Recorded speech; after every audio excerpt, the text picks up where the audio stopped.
EP. ജയരാജന്റെ ആത്മകഥയ്ക്ക് കള്ളന്റെ ആത്മകഥയെന്നാണ് പേരിടേണ്ടതെന്ന് ബി.ജെ.പി. സംസ്ഥാന വൈസ് പ്രസിഡന്റ് ശോഭാ സുരേന്ദ്രൻ.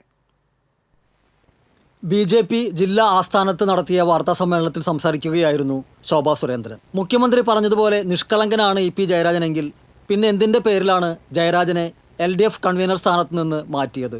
താൻ ആകെ 3 തവണയേ രാമനിലയത്തിൽ പോയിട്ടുള്ളൂ. അതിൽ ഒരു തവണ ഇ.പി. ജയരാജനെ കാണാനായിരുന്നു. ഇതുമായി ബന്ധപ്പെട്ട കേസിൽ ജയരാജനെ മൂക്കുകൊണ്ട് ക്ഷ വരപ്പിക്കുമെന്നും ശോഭാ സുരേന്ദ്രൻ പറഞ്ഞു. ഞാൻ ഇ.പി. ജയരാജന് മറുപടി പറയാൻ ആഗ്രഹിച്ച ആളല്ല. കാരണം കേസ് കോടതിയിലുണ്ട്. ഞാൻ എൻ്റെ ജീവിതത്തിൽ 3 തവണയാണ് രാമനിലയത്തിനകത്ത് പോയിട്ടുള്ളത്. 1 ശ്രീമാൻ സുരേഷ് ഗോപിയെ കാണാൻ, 2 ബഹുമാനപ്പെട്ട മുൻ ഗവർണർ ആരിഫ് ഖാൻജിയെ കാണാൻ, 3 സഖാവ് ഇ.പി. ജയരാജനെ കാണാൻ. ഇതിൽ കൂടുതൽ ഒരിക്കൽ പോലും ഞാൻ രാമനിലയത്തിൽ പോയിട്ടില്ല. മൂക്കുകൊണ്ട് ക്ഷ വരപ്പിക്കും കോടതിയിൽ, ഒരു തർക്കവും വേണ്ട. കാരണം ഇതുവരെ നട്ടലുള്ളവർക്കെതിരെ മുട്ടാൻ ഇ.പി. ജയരാജന് സാധിച്ചിട്ടില്ല. ഈശ്വരാധീനം കൊണ്ട് ഞാൻ ഈ കേസുമായിട്ട് മുന്നോട്ട് പോവും. കേരളത്തിന്റെ മുഖ്യമന്ത്രി നടത്തുന്ന ബിസിനസ് യാത്രകളിൽ എത്ര കോടി സമ്പാദിച്ചാലും മുഖ്യമന്ത്രിക്കും കുടുംബത്തിനും നെഞ്ചുപൊട്ടി കരയേണ്ടി വരും.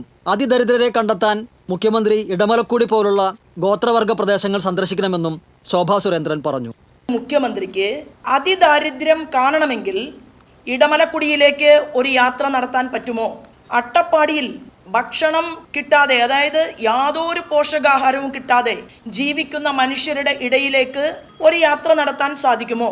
TCV തൃശ്ശൂർ.